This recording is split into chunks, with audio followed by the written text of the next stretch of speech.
Bonjour à tous, bienvenue dans ce nouveau cours. Nous allons effectuer un challenge. Nous allons faire en sorte de mettre en pratique tout ce que nous avons appris jusqu'à là. Avant de commencer, je vous conseille de mettre en pause cette vidéo et de commencer à lire la consigne et par la suite effectuer le challenge par vous-même. J'espère que vous avez compris la consigne et que vous avez effectué ce challenge. N'oubliez pas que pour comprendre un concept en programmation, la pratique est primordiale. Nous allons faire étape par étape pour que vous puissiez bien suivre ce challenge. Donc, commençons. J'ai déjà créé les classes véhicules et voitures et j'ai mis les propriétés mais aussi les méthodes. Donc, je vais plutôt vous expliquer les démarches à faire. Dans la classe véhicule, j'ai mis les propriétés plus les getters et les méthodes. Et j'ai ainsi effectué le constructeur. Donc pour commencer, j'ai mis certaines propriétés d'un véhicule, bien sûr, il y en a beaucoup plus. Dans ce projet, j'ai mis le nom, la taille, catégorie, vitesse actuelle et la direction. Ensuite, j'ai généré le constructeur. Dans le constructeur, on va mettre en argument le nom, la taille et la catégorie. Étant donné que la vitesse actuelle du véhicule soit nulle, dans le constructeur, j'ai initialisé à 0. De même pour la direction actuelle, j'ai initialisé à 0 étant donné qu'il sera à l'arrêt. Puis j'ai créé une méthode de direction. Si on retourne dans notre challenge, il est indiqué que vous devez être capable de manier la direction, de changer de vitesse et de vous déplacer. Mais étant donné que ce n'est pas toutes les voitures qui possèdent un changement de vitesse, je ne vais pas mettre la méthode changer de vitesse dans notre classe véhicule. Je vais uniquement mettre la méthode direction plus déplacer. Donc si on retourne dans notre classe véhicule, j'ai créé la méthode direction qui prend en paramètre la valeur de la direction, puis j'ai incrémenté notre variable direction actuelle. Et dans la ligne 23, je fais un println de la valeur de notre direction. Puis j'écris une méthode avancée que on peut aussi appeler méthode déplacée comme indiqué dans notre challenge. Donc on va plutôt renommer le nom. Mettre refactor name déplacé.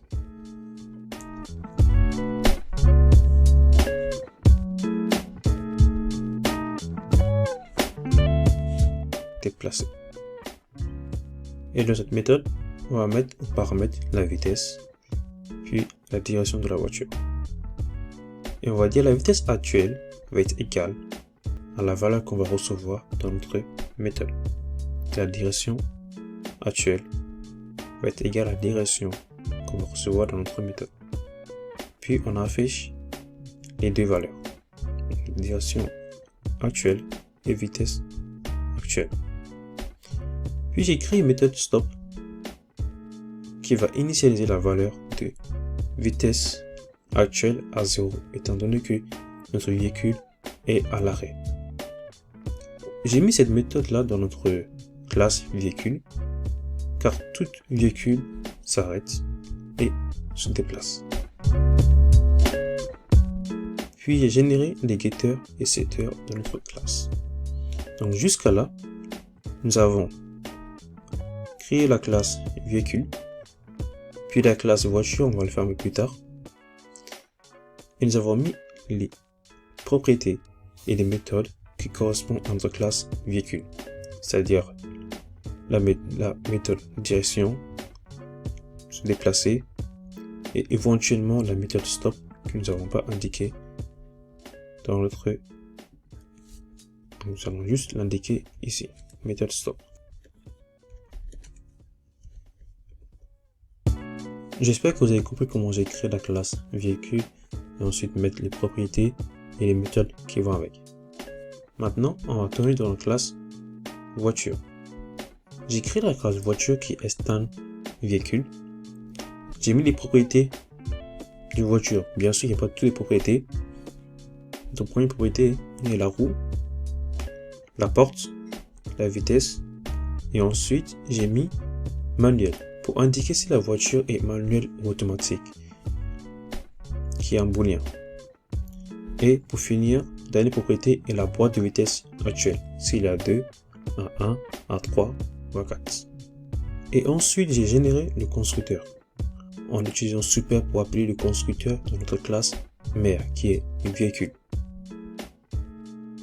Étant donné que nous avons déjà le nom de notre véhicule qui est voiture, on va directement mettre la valeur du nom, donc voiture.